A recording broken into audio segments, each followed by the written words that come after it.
the ground, don't get caught in the mosh pit. Fuel to the fire, ain't nobody can stop it. Trouble in my city, but you know I'm across it. Got a 40 on my hip and I'm liable to spark it. Throw down these hits, my click is indivisible. I aim, you duck, I squeeze, now you invisible. I'm not afraid of getting physical. All these different chemicals are fogging up my visuals. Bloods on my hands, got slugs on my gunners. Yo, we notorious, we ain't no runners. Bloods on my hands, got slugs on my gunners. Yo, we some warriors, they ain't called gunners. Bloods on my hands, got slugs on my gunners. Bloods on my hands, got slugs on my gunners. Put on my sweat, put on the beat, put on the map, put on my team. Take out every motherfucker in between. Know what I mean? Better myself, better my aim, better my rep, better my name. Killing rappers on my hang 'em, but they changed for the fame. Never thought I would it, now I'm running. You don't wanna follow me, now I'm looking for. What's going on? Welcome. Good evening. We are back. We are back with a brand new episode of At Night with Steve the Kidney Nurse. 2026 style, baby. What's going on, everyone? It's great to be back on YouTube doing the podcast. Tonight, we have the first interview of 2026. This gentleman is no stranger to kidney disease. In fact, we met maybe like 2018, we did an interview. 2018, that's like 8 years ago. He had a transplant, and then sometime after, his transplant rejected. And then years later, here we are. Let me read you his bio. This is Alex Berrios, a 2-time kidney transplant recipient. Over the last 5.5 years, he was doing both dialysis and PD. And I'm now a PD nurse. And February of 2026, in fact, February 22nd, 2026, he was blessed with the gift of life. He was able to receive another kidney transplant. Now, right now, Alex is currently a little over a month from the surgery, and he's still recovering in the Big Apple. All right. Now, he says he's had a few bumps along his journey, but nothing he can't handle. Now, before this transplant, Alex was doing various jobs in consulting in the kidney disease space. You see him on Facebook.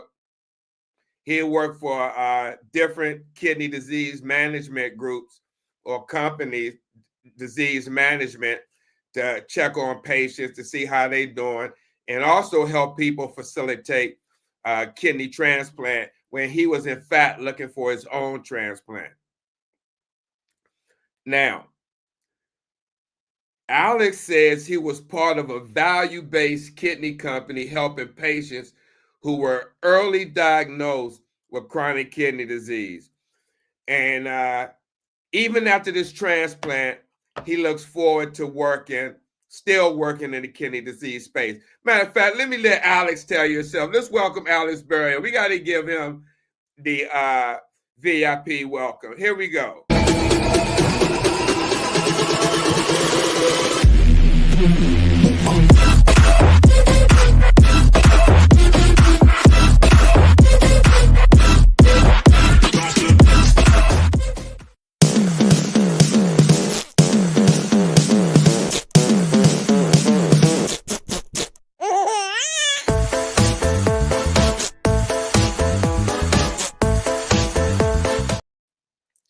Hey, Alex, what's going on?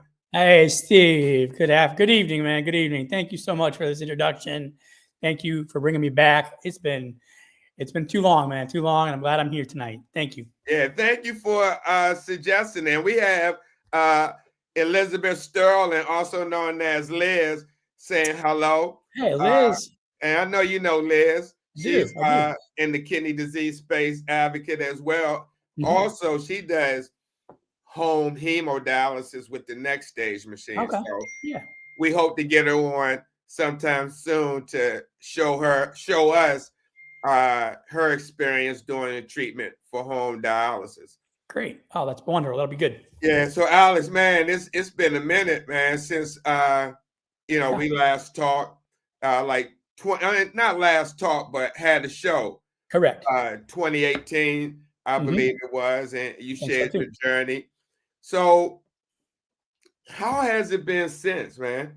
All right. So where do I want to begin? So when we last spoke in 2018, I was transplanted and I was doing some advocacy work with a variety of different organizations, between stuff with the National Kidney Foundation, working with AAKP, doing some local things within the state of Kentucky where I live, working for the University of Kentucky and their transplant program, helping do advocacy work and kind of being a liaison between the patient, the dialysis clinic, and the transplant center in Kentucky at the University of Kentucky.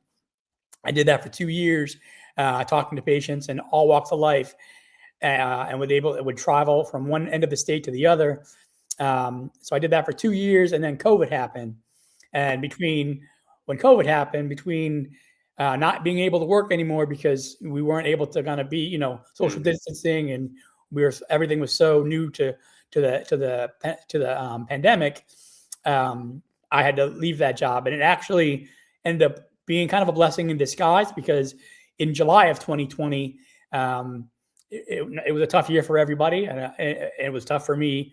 I lost family members, but I also lost my kidney, my transplanted kidney, my birth transplanted kidney during COVID, and so I had to go on dialysis and start that process. And so doing dialysis the second time around, I kind of had learned and knew what I wanted to try. I didn't want to necessarily go in center right away. And with COVID, I knew that PD was an option for me. So I did PD for about a year and a half. And in that year and a half, found that it really wasn't the best fit for me. I definitely think that for people, it is a good option for full autonomy. But I think under the circumstances of being during COVID, when we had to be in our homes a lot of the time, we had to stay kind of confined to our family, I was getting all of my supplies all at once. And so between being in a 3-bedroom apartment with 2 dogs, my kids, and my fiance at the time, like there was no chance to kind of break away from it. And it was mentally draining for me. And it was really a struggle. PD for me at that time wasn't good. I ended up getting peritonitis. And so I had to get go to the hospital, get some medicine. And in that time frame, the medicine they give you for peritonitis is vancomycin. Well, I found out I'm deathly allergic to vancomycin through IV. And so I had red man syndrome, had skin all my skin was peeling off. I was septic. It was a really bad touch and go situation for about 2 weeks. They were able to obviously give me the medicine and clear up the infection. And they know now I can never take vancomycin. And so that was during my PD time during 2021 to 2022. So then with them pulling my PD catheter, they're like, well, you'll need to go back on in-center dialysis. I actually was okay with that.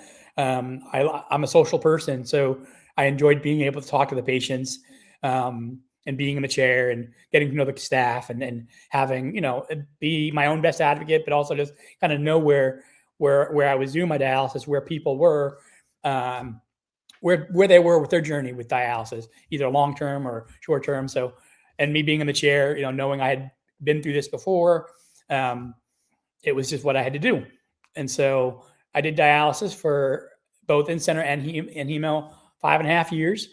And it didn't look like I was going to have any chance to get a new kidney due to the fact that I had one other kidney transplant.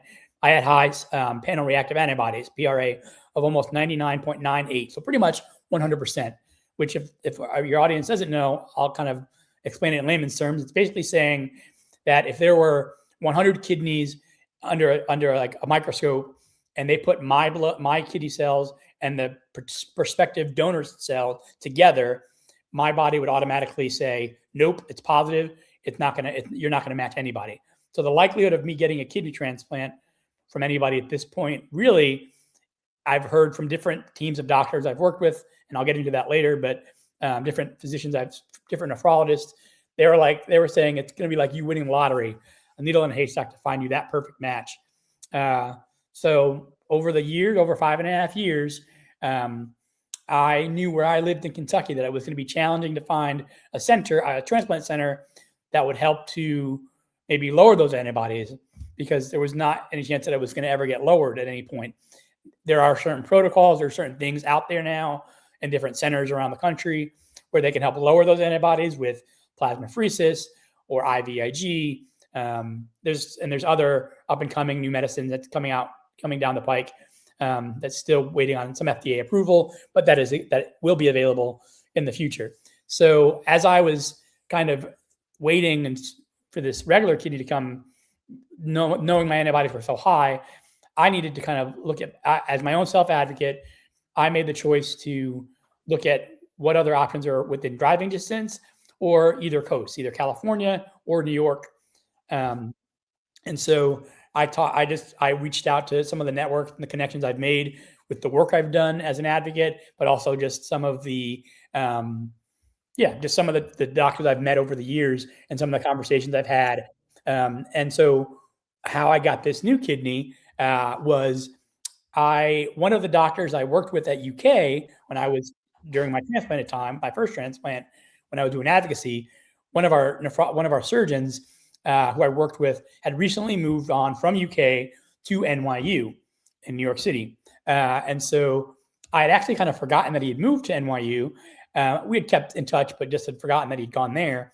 And so I was just kind of doing my due diligence and looking at NYU and their history of what they do with transplants, and what their gig is on how they kind of look at taking more innovation and more, not I wouldn't say high risk, but just more chances with people like myself.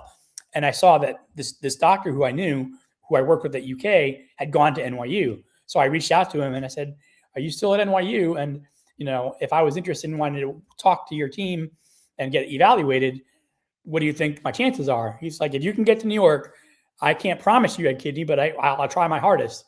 So about 2.5 years into my 5.5 years, I went to New York City and did the evaluation, and had to wait. I had to wait about 1.5 to 2 years before my call. I'll stop there. And you have any other questions you have for me? Wow, man. Just hearing that, I know it's a lot in between that, but you kind of summed it up. But for many people who didn't see our first interview, just joining my show, or don't know you, let's take them back from the beginning. So Sure. My first question would be, how were you first diagnosed with kidney disease? Sure. And what do you remember from that moment? Yep. So it was in 2007. I had just moved, 2006, excuse me, 2006. I had just moved to Kentucky from having a year in Arizona. I was living in Arizona after I graduated from college in 2004. I was in Arizona for 1 year. And there, I was in northern Arizona in the Grand Canyon. It was there where I was hiking the Grand Canyon and just enjoying the nature of the Southwest. Didn't know anybody from in Arizona at all. I just kind of went sight unseen. And on my days off, I would hike. And on my days where I worked there, I just worked in one of the restaurants on the rim of the Grand Canyon. And that's how I made my money and survived and lived there. Had a blast there in that first year. I met a woman from Kentucky, and we fell in love, and I followed her back in October of 2005. In February of 2006, I had some blood work done, and I had a really, really high blood pressure. My blood pressure was like 230 over 140. Didn't know exactly what that really meant, except that it was high. I was feeling bad. I was vomiting. Couldn't keep anything down. Went to the emergency room for 3 days with no insurance, and had a boatload of tests run. They did an ultrasound of my stomach, of all my organs, and they said, "Hey, where's your other kidney?" I was like, "Other kidney? Don't I have two?" And they're like, "Yeah, we only see one." I was like, "Wow, okay." So I was born with one kidney. apparently, I got to back up first. I was a preemie, so we find out that I was born at 27 weeks at 1 pound and 3 ounces. So I was really, really Wow. small. I was a NICU baby. So you've been a fighter all your life, Alex. Yeah, yes, yeah, apparently. I can see that determination Yeah. with you know, hanging in there for the second transplant, because that could have, you know, demoralized a lot of people to say, no, I'm not going to even get back. Try. But you Sure. was very I knew it.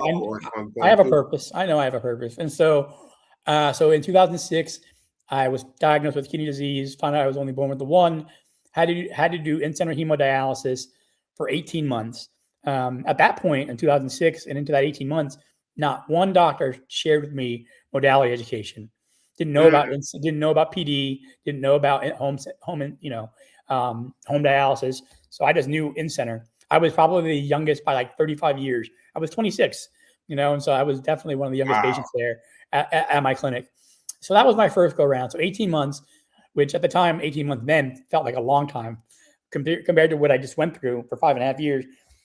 That was a drop in the bucket. That was nothing. But so 18 months, and I was talking to my church family the church I was attending at the time, and the lady behind me decided who had heard my story was like, hey, I'd like to try to see if I can be your donor. And I said, are you sure? And so she went through the testing, and in June of 2007, we found out she was May, the month before. In June of 2007, we found out she was a match. We had the surgery. It went off without a hitch. She was actually, for a non-related living donor, she was almost a perfect match. No issues at all. And then, so that's how I found out I was dealt with kidney disease and how I got this first kidney transplant. So now, for people who may be watching, who may be on the fringes of possibly starting dialysis, have a family member, you mentioned that you were able to experience two different type of modalities, PD and HD. Now, what were the biggest differences and challenges between PD and in-center hemodialysis for you?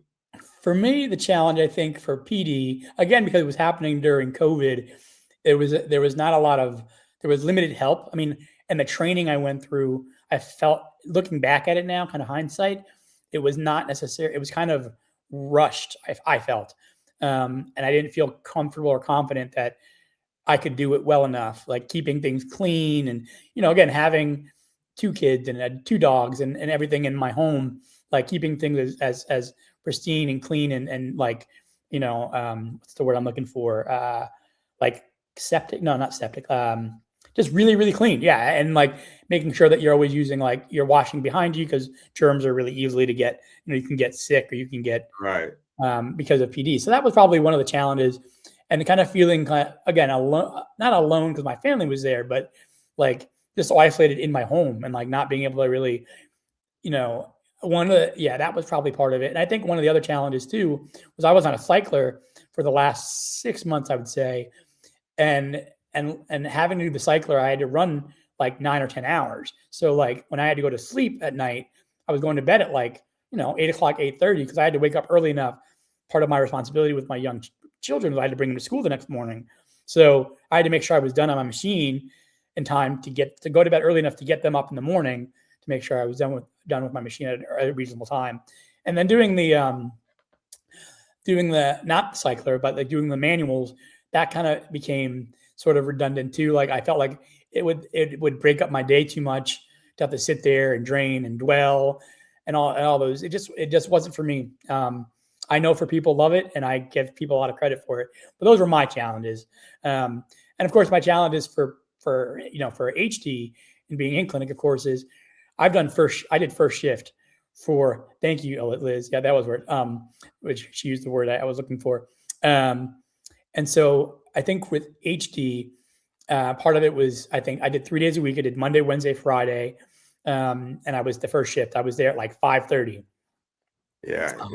I want to huh? Go ahead. No, go ahead. No, I was just gonna say, knowledge. We got Jonathan on here. Hope with Yeah, Jonathan, I like Jonathan. Yeah, and it almost feel like I'm be honest with you, a family reunion because before really this TikTok went off, we were trying to do kidney disease awareness yeah, education back in 2018. Hope with Jonathan, Uncle yeah, Jim, yeah, yeah, yeah, you, yeah, Jared, his brother. I mean, we was, really getting these posters, trying to get people. yeah. I mean, we was trying to definitely put a sincere effort out there Mm-hmm. to do this. And it was just good to see Hope with It is. John because I'm not sure if he still does his podcast, but Mm-hmm. it would just be great to just kind of see a reunited of A reunion. Yeah, I get it. podcasts and Yeah. um, education shows again, Mm-hmm. like Mm-hmm. like we were Yeah. back then. I remember. But Yeah, yeah, yeah. Go ahead. let me ask you, what stands out from your first transplant experience? Does anything stand out from The your first one, first transplant experience that you I can would look say back at? the biggest thing that stands out are two things. I mean, one, the in between years. I mean, I was 2006 to 2020, so that's 20 years in between transplants, or almost 20 years.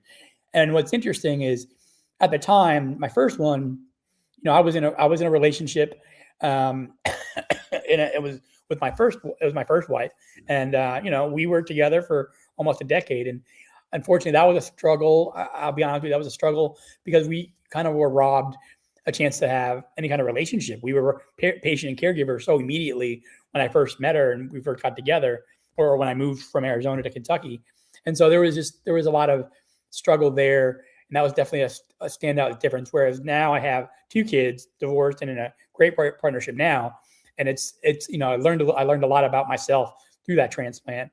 I wasn't a father at the time. Now I am. Like, I think medicine wise, nothing has changed. It's all the same medicine. Like, which is funny. In 20 years, I still take the same medicines I took the first time. So none of that hadn't changed for me. I would say, like, obviously the standout of the first one was in Kentucky and local, so I wasn't going far away. Whereas here I'm in New York City, so there's a lot of differences in physically where I'm at. So yeah. Right, right. So we know you told us what led to you needing a second transplant, Mm-hmm. but how did you prepare differently this time?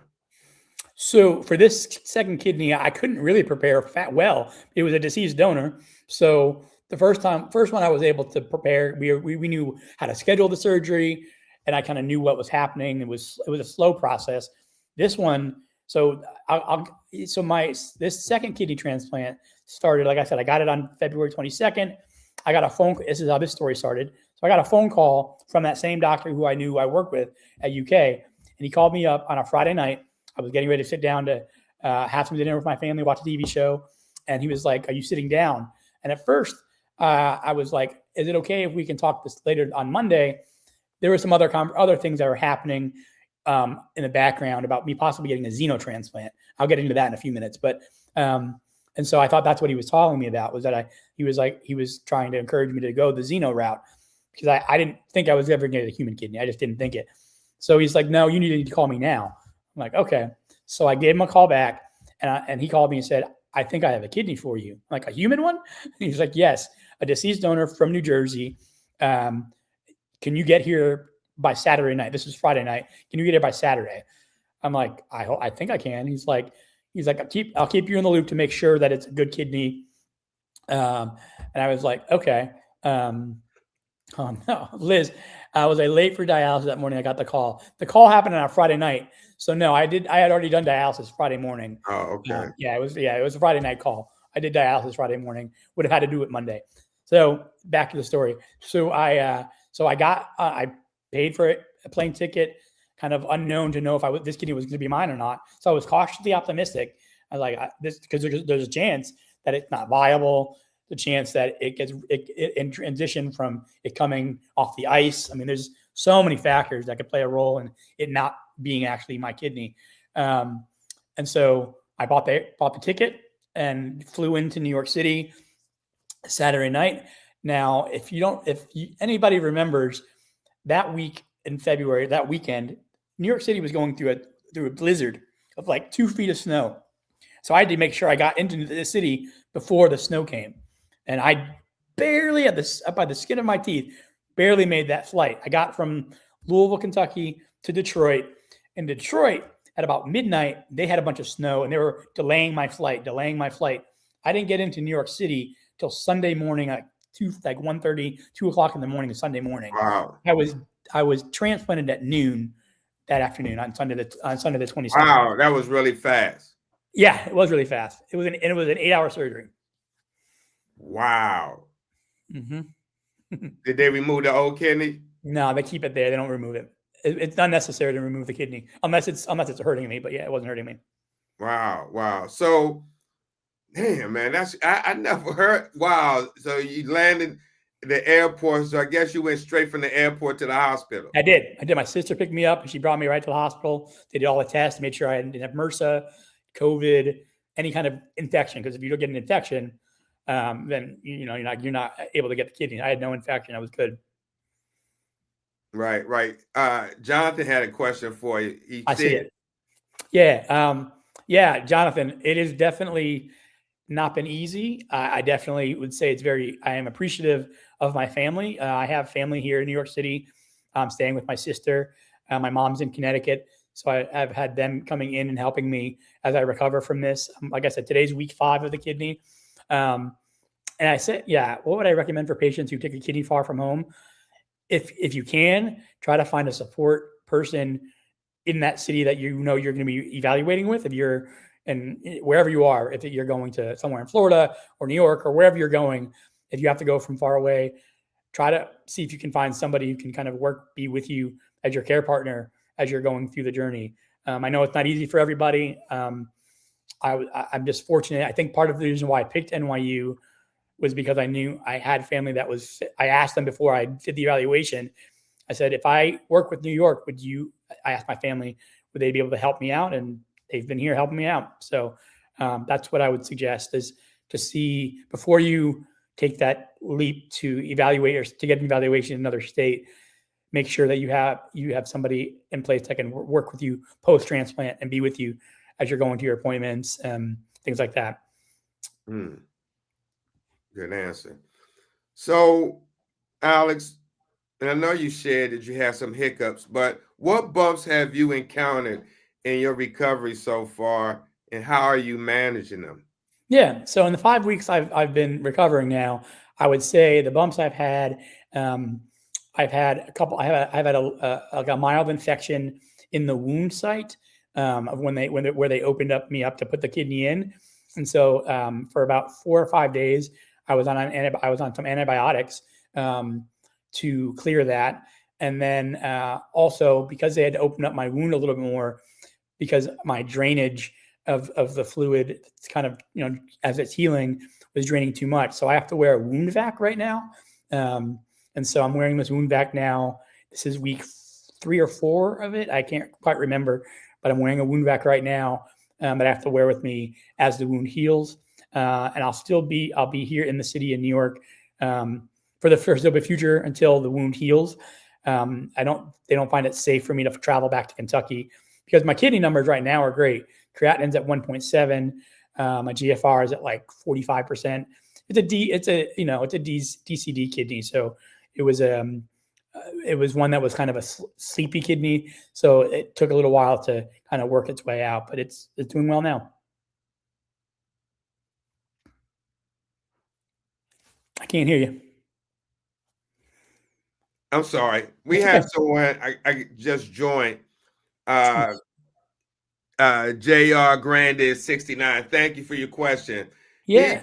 He says, so you didn't go through the CKD stages. You just went straight in the transplant. And that's not the case because you had a transplant before and it rejected. But before your first transplant, did you go through the stages or did you find out and you then had to go on like emergent dialysis? The latter. So the first kidney transplant was I crashed into dialysis. It was emergent, and I had no chance to like know my status. I think I was immediately stage 5 and had to go on dialysis quickly. So I didn't I didn't start slowly. I went pretty immediate. Right, right. I want to acknowledge another friend of mine from TikTok here, Sure. Ashley. She's kidney warrior on dialysis. She's getting ready to go back. She's getting ready to go back on the PD. She had Okay. to take a small break. Sure. Alex used to do PD as well, Ashley. So yeah, I hope it goes well for you. I give people a lot of credit for doing it, sticking it out. For me, it just wasn't the best fit, but I know that it works for people, so I'm glad. okay, now I'm kind of giving thumbs up You're because good. Go for it. Go for it. some Yeah. of the people from TikTok over here, I just want to acknowledge them and let them know thank you. Of course. It's just been a struggle, man, trying to get viewership to get this information out there that we know can help people. Yeah, exactly. That's going through the same struggles. It is. And the thing about your story, Alex, is your resilience because, as I mentioned before, you had one transplant and rejected. You could have gave up and just said, forget about it. Because I've seen in my career many patients at the clinic that reject and say, I'm not going to go back for it. I'm not ready right. They're not mentally ready to go back through that. And that's okay.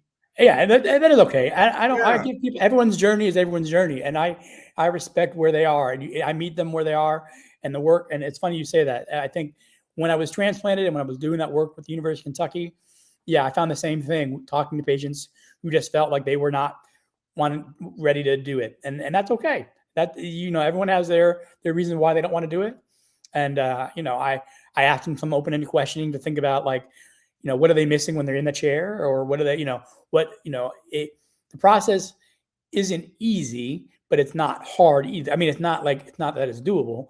You just have to, have people who are going to be doing it, Yeah. We had Brandy McQueen.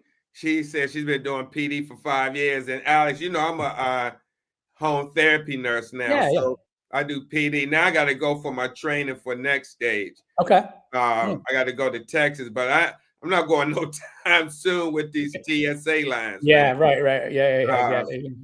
And Jonathan, he wished you all the best. Thank you.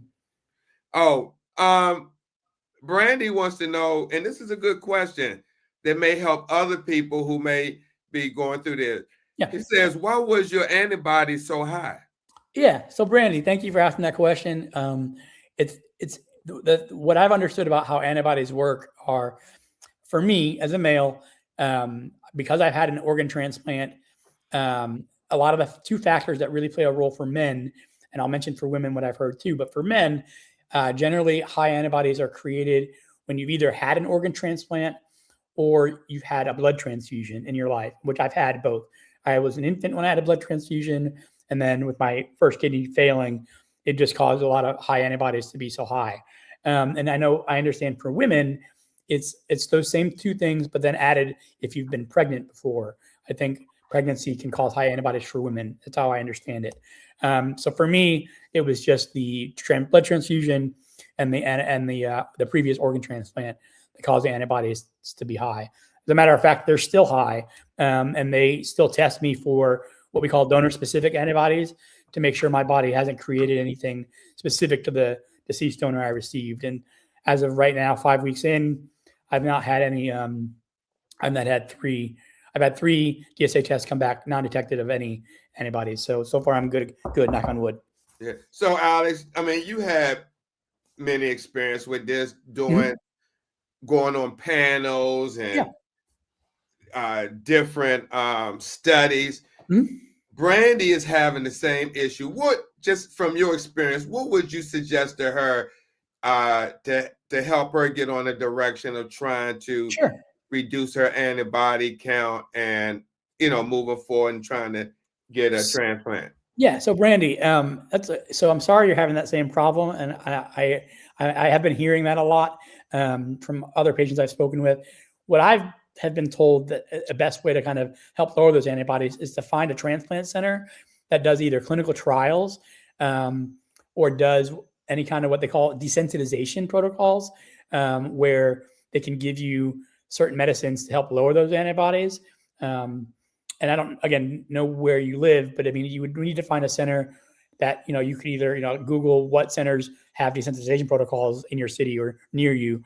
And you can find out from those centers, what that could look like, and travel, if you can travel to those centers, to get that protocol done, to lower those antibodies, to then increase your chance of getting, a transplant. I went through NYU twice. First time for a trial to help lower the antibodies. It didn't work. It didn't work.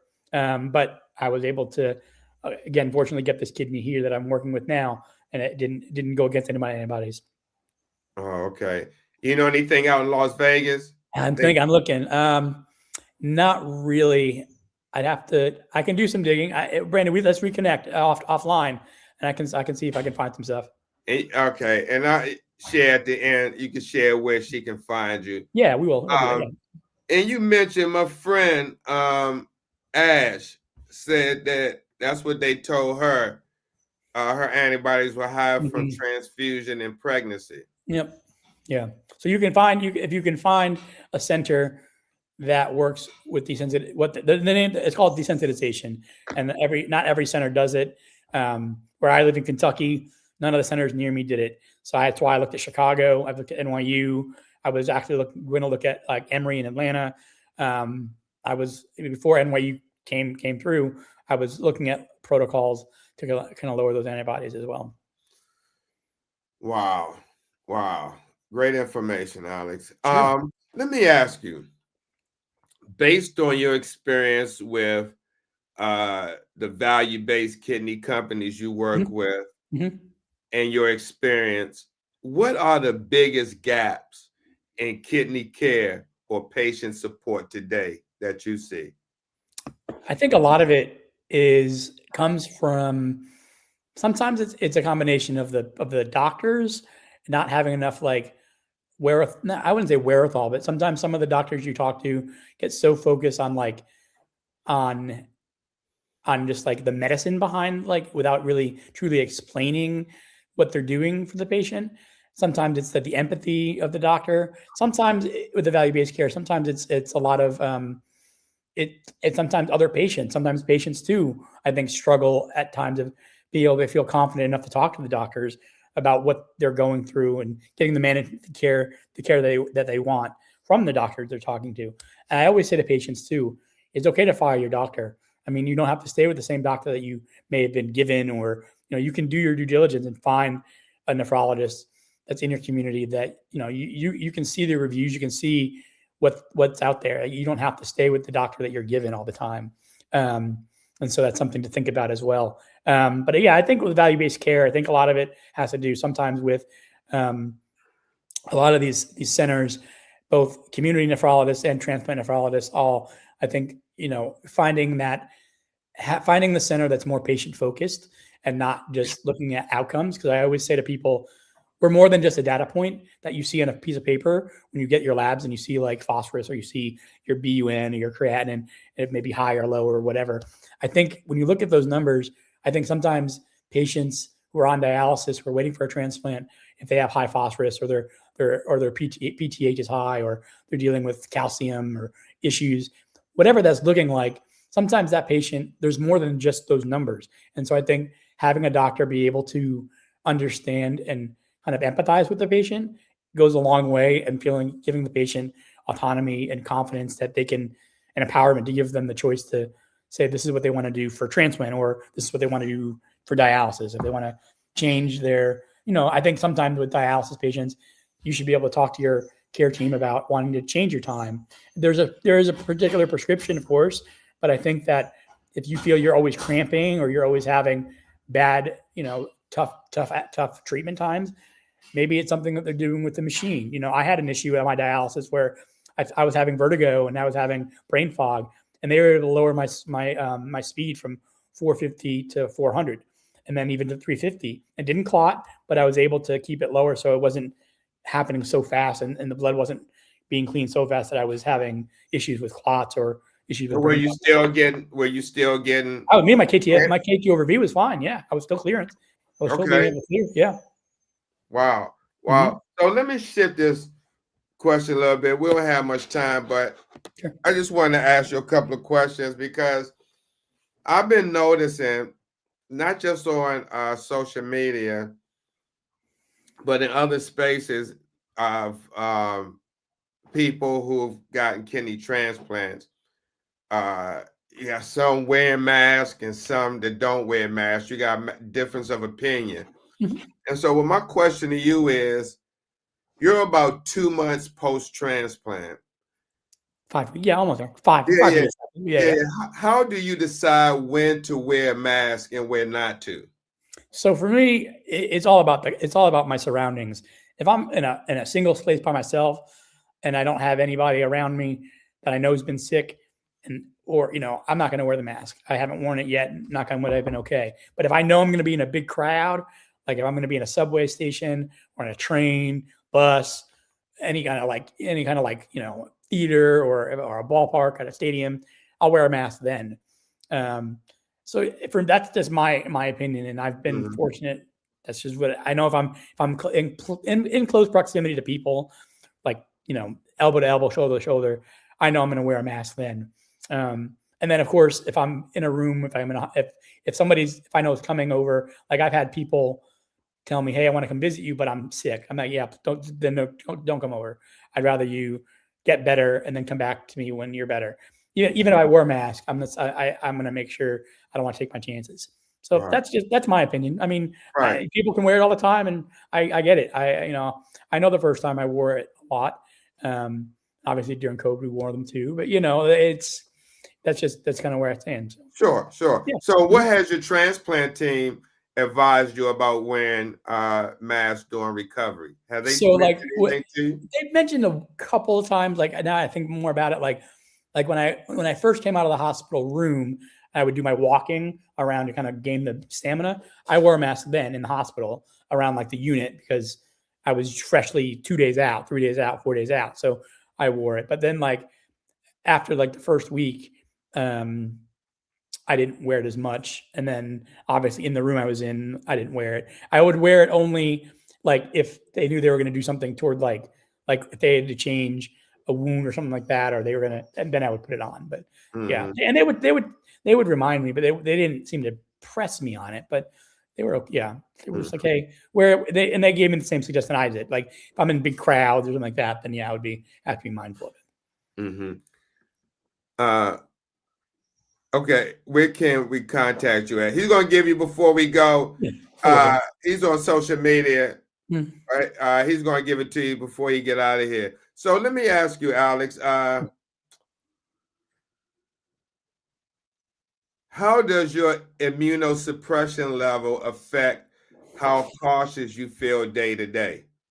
So far, I haven't. I mean, from the first time to the second time, I don't think it has affected me nearly as much. Like I hear a lot of the same symptoms people talk about with the immunosuppressives. I haven't felt anything out of the ordinary. I don't have the shakes from the tacrolimus yet. Um, I don't feel with mycophenolate. They say you get stomach issues. Knock on wood. I haven't had any of those. So I haven't. It hasn't really. I mean, I take them like exactly how I'm supposed to take them, but I've not had any symptoms that I Uh-huh. would be yet. My friend Josh O from TikTok, he says, how has this affected your mental health? This whole transplant, getting the transplant, and everything up to this point. How has Yeah. that impacted your mental health? Thank you for that question. That's a very, very good question because honestly, before the transplant, I'll speak before that and then go into my transplant. Like my mental health was definitely not great. I was definitely needing to see a therapist and a counselor. Work was definitely hard for me. I was working full time for most of the time while I was doing dialysis. Um, and so, yeah, the mental health now at the transplant, I actually feel a lot clear minded. I feel more like almost like a cloud is lifted over me right now. Um, I feel a lot healthier. I feel like ready to kind of take on the world. I know that's not for everybody. I've read many stories of patients who have struggled with transplants and have had mental health issues, but I've been fortunate enough to, so far, 5 weeks in, I'm just feeling really, really good. I had a question Yeah. from my friend Ash. how can she find therapy for the antibodies? Yeah. Did she ask her transplant center? You can see that if whoever you're working with, you can ask if they have what they call desensitization protocols or therapies for it. And if they don't know, or if they don't do it themselves, you could always look at other centers that might be near you, wherever you live, and just kind of look in Google desensitization protocol and, near me, wherever you live, and it should show you the different centers that are relatively close to you to be able to find those if your home center doesn't do it. Great, man. Great. Hey man, I lost my question. Here we go. You're good. You're good. So, what is one practical piece of advice would you give someone newly diagnosed or starting dialysis? I would say it really varies depending on if you have time to kind of get yourself ready for dialysis versus crashing in. I think no matter what, if you can find support through your family or a friend or somebody, even at the dialysis clinic when you start, finding somebody who you feel you can talk to, who can kind of either speak on your behalf as well, finding like a champion. One of the things I've always advocated for is kind of having that patient advocate that's part of the care team with dialysis clinics, because I think in the care team, you work with a nephrologist, you'll work with a dietitian, a social worker, and then a technician, and they'll work with you with your care plan. But there's never anybody who kind of is like a lay person or an advocate who can kind of sort of be like a dialysis whisperer and kind of help translate for you what they're telling you and give you kind of that guidance. That's something I think is really important for somebody who's new to dialysis, is to really, one, have a support system, find somebody who you can trust, who can speak with you or on your behalf. That'd be my first practical thing. And then again, bring a notebook with you and ask any and every kind of question you have as you start this process. Because sometimes my first time I crashed into it, didn't have any chance to know or understand what was happening. So the second go around, I had, in those 13 years with my first transplant, I was able to kind of do my due diligence and find my voice with it. So yeah. Yeah, absolutely. Absolutely. We're kind of getting down to it. So I want to ask you, how can listeners support organ donation and get involved with your advocacy moving forward?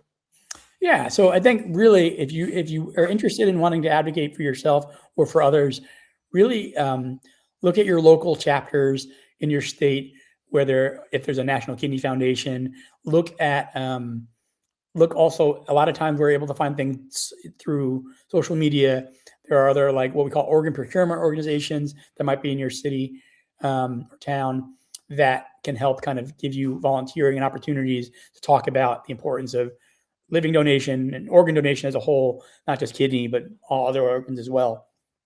So I think really finding those groups, we're always looking for advocates and always people to speak their mind and share their stories. So our stories are so powerful. We go a long way in sharing our stories with people who want to help kind of make waves and make change with kidney disease, both with dialysis, with PD, with home, with transplant. It's all important.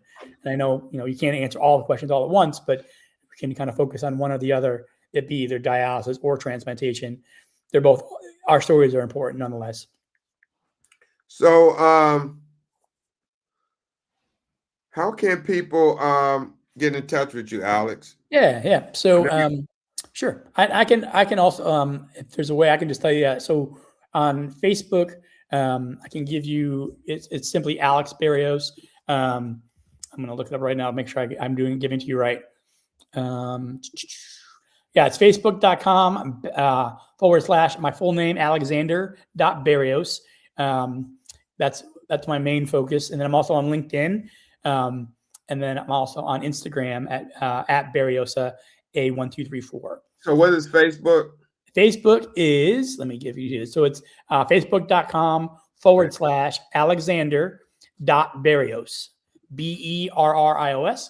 And then on Instagram, It is. Let me see. How you spell your Alexander? ALEXANDER .Berrios BERRIOS. All right, let me just put that up there. Yeah, sure. At the banner. Mm-hmm. That's where you can find us. Is that right? Yeah, that's where you can find me. Yep. And then I'm trying to figure out where my. Hold on a second. It's funny. I'm kind of new to Instagram, so I'm trying to figure out where it is for me. Let's see. Give me a second. Let's see here.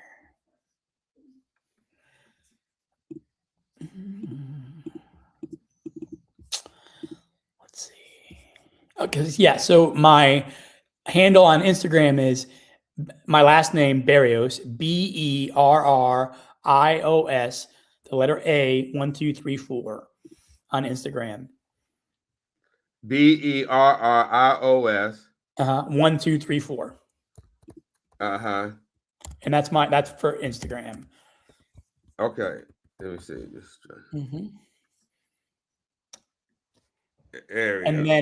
And then my LinkedIn is, if you guys are on LinkedIn, is linkedin.com/IN/Alexander and then dash my last name Berrios.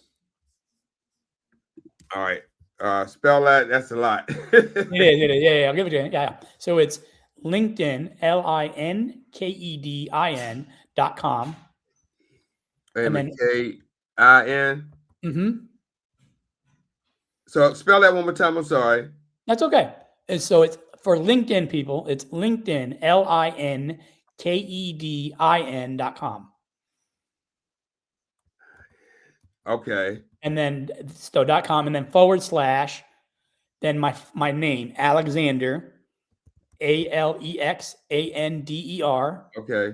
And then there's a what is that? The like the not a dash, but the middle line, middle line, like, and it's like it's not underscore. Yeah, I guess it's a dash. A dash, then my last name Berrios. BERRIOS. Okay.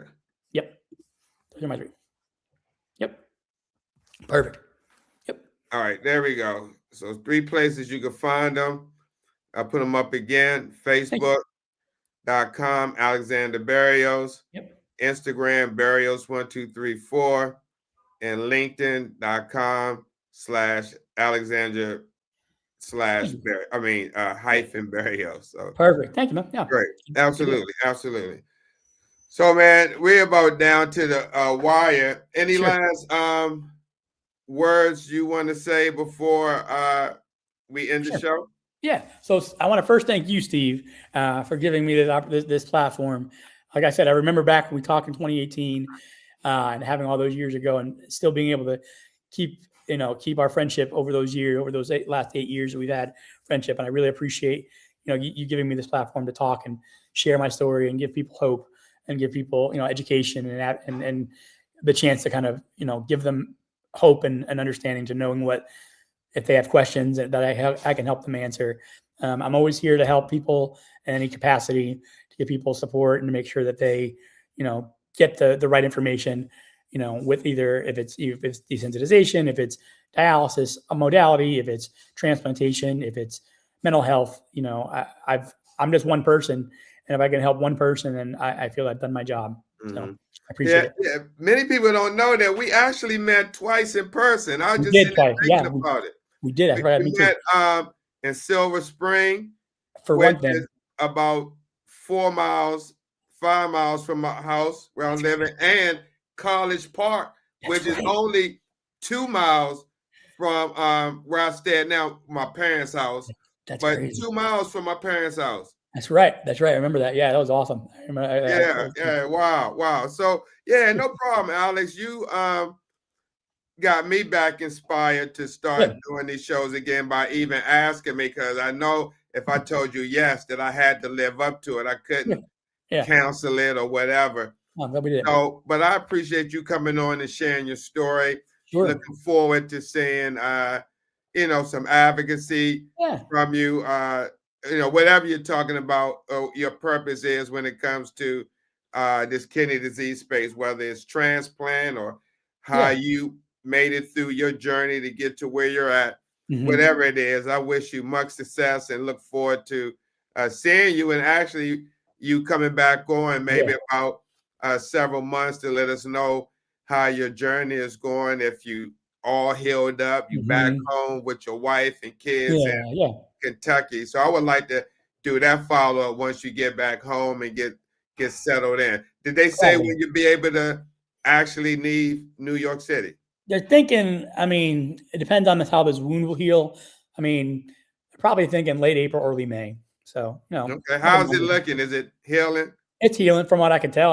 My nurse who comes in to do my change says it's looking good. So I from where it is, I can't really see it. So I think it's healing. Yeah. It's on my left side low. So it's hard I can't really see it well, but everyone's telling me that it's looking good. Yeah. Yep. All right, man. Well, everybody else, thanks you. Thank you, everybody. For coming through. PT, thank you as well. Cool. Ashley, thanks for coming in. Definitely. Yeah. So, Alex, we'll see you soon, man. I want to drop you down and say a couple of words to my audience, and then I'm going to head out myself. So, again, thank you, my friend, for coming through. Wishing you the best. Thank you. And say hello to your family. I will. And I remember when your kids were small, and now they're 15 and 10. Yep. Yeah, they are. Wow, man. Yeah, man. You did good, Alex, man. Congratulations to you. And best of luck, man. I'll talk to you soon. All right, see you. All right, take care. Bye-bye. Yeah, Alex and I, we go back a long way. In fact, like I said, he came for advocacy in the DC area. He came near my house. Like I said, one time, 5 miles, Silver Spring, Maryland, and another just right around the corner, 2 miles. I came to see him over in College Park. And in fact, I got to go that way. I got to go that way tonight, to College Park, to charge my car. Yeah, I got electric car I got to charge up. Thank you, Ash. I appreciate you. And I want to thank my friends from TikTok for coming over for the support. Who came over. Thank you so much. Josh O, Ash, McQueen, P. Teach. Thank you so much for showing up. It really means a lot. You can't imagine. That's one of the reasons why I kind of took a hiatus, because of the lack of, not support. I'm always going to probably have a base support, but getting the information out there to individuals who could benefit from this information. That's all. So,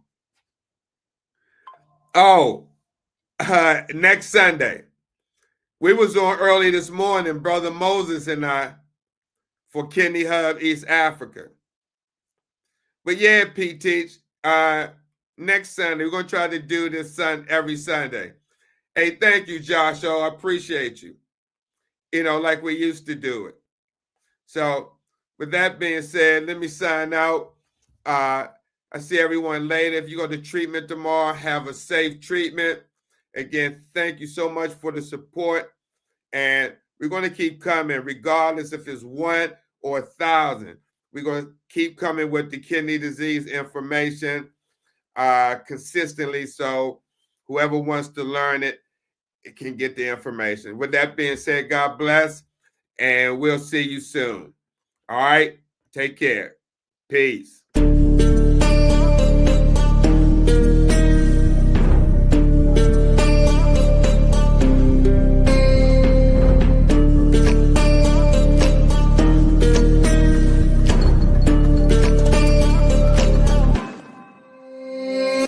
Warriors around, don't get caught in the mosh pit. Fuel to the fire, ain't nobody can stop it. Trouble in my city, but you know I'm across it. Got a 40 on my hip and I'm liable to spark it. Throw down these hits, my click is indivisible. I aim, you duck, I squeeze, now you invisible. I'm not afraid of getting physical. All these different chemicals are fogging up my visuals. Bloods on my hands, got slugs on my gunners. Yo, we notorious, we ain't no runners. Bloods on my hands, got slugs on my gunners. Yo, we some warriors, they ain't called gunners. Bloods on my hands, got slugs on my gunners.